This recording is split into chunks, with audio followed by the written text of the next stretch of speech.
Sometime after Cousin Larry started visiting Susan in her bedroom, she decided to tell her friend and neighbor, the retired teacher, Mrs. Norby.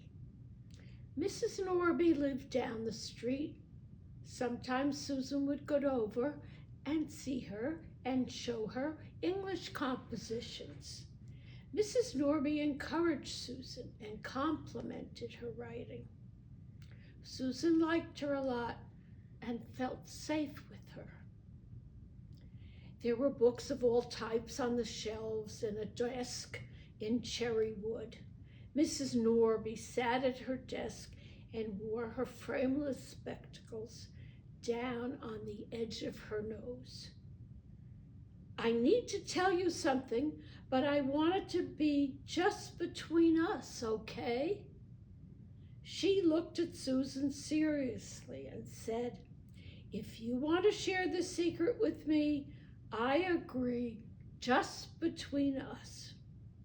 So Susan told her the whole story about Larry, starting with the first time she pretended to be asleep, how it progressed, and when she opened her eyes, how Larry called her special, what Ellen shared, and then how Susan started binging and purging after everyone went to bed.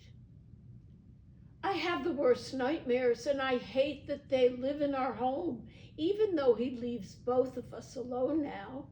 I don't know what to do, and I'm too embarrassed to tell my parents." Mrs. Norby asked Susan if she wanted a cup of cocoa, and she said that would be nice. She looked at Susan somberly and said, "What Larry did is against the law. He could go to prison for 20 years for incest. But because Larry is your cousin, and your family probably doesn't want to go to the police, we need to focus on getting him out of the house.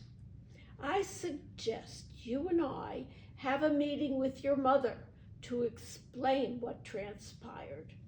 I am sure she'll want to move Aunt Flo and him out of your home. Your mother is a smart lady." Susan considered her words and said, "I don't want my father in the room when we tell her. I can't do that. It's too embarrassing." "I understand. Leave this to me and I'll call your mother and set it up. I'll arrange a time when we, the three of us, can talk in private. Leave it to me, okay?"